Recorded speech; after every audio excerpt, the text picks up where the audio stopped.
The benefit of having God as your portion is one, is security. It's your word. Security. We all struggle with security, right?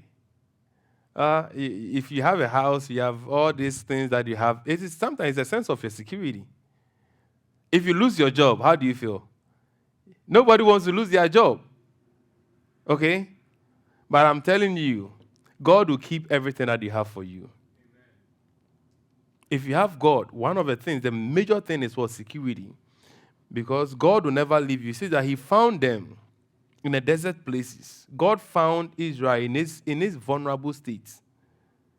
When they were living in the howling wilderness. Howling wilderness is wailing wilderness, crying wilderness. So a wilderness where there is no joy, there is no peace, there is no hope, there is no happiness. That is where they were. And God found them.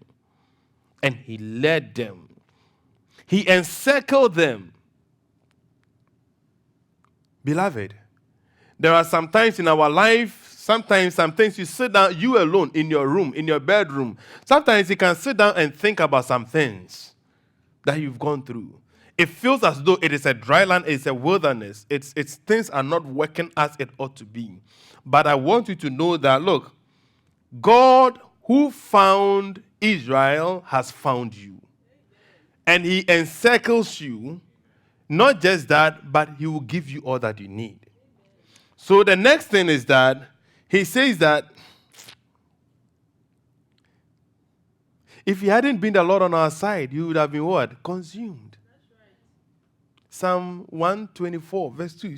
If he had not been the Lord who was on our side, when men rose up against us, then they would have swallowed us alive. When their wrath was kindled against us.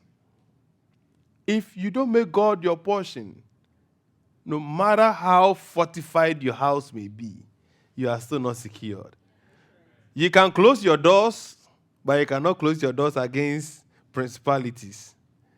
You cannot close your doors against spiritual hosts of wickedness. You cannot close your doors against any demonic spell. You cannot close your doors against anything. But if God is your protection, nothing can penetrate through you. The Bible says that he will not let any pestilence come near your dwelling, where you are. And so if God is your dwelling place, and he has made you his dwelling, he will not let anything overcome you. Because that which touches you, touches him. Remember that the Bible says that you are the apple of what? Will you let someone touch your eye? You won't let anybody touch your eye, right? Do you think God will let someone touch you? God not let anybody touch you. One of the benefits, this number 2 benefit of letting God be your portion is that, one, he instructs you. You get instruction from God. God will tell you where to go and where not to go. You incline your ear to God. I'm telling you, if God does not instruct you, you go to a place and you lose your life. We need the instruction from God. That is why God has to be our portion in the land of the living. So the Bible says God was the one who instructed the people. Then number 3, provider. God is their provider. If you let God become your portion, God will provide for you all your needs. He will provide for you all what? Your needs. He will secure your job. He will secure your health. He will give you what you need. Deuteronomy 33 verse 3 says that he made him right in height, in the highest of in the height of the earth. And then they ate the produce of the field. They drew honey from the rock, oil from flint rocks. Resources will be given to you if God is your portion. Because everything belongs to him. There are some things that we want to do. If you want to open your own company, Let God be the Lord of it.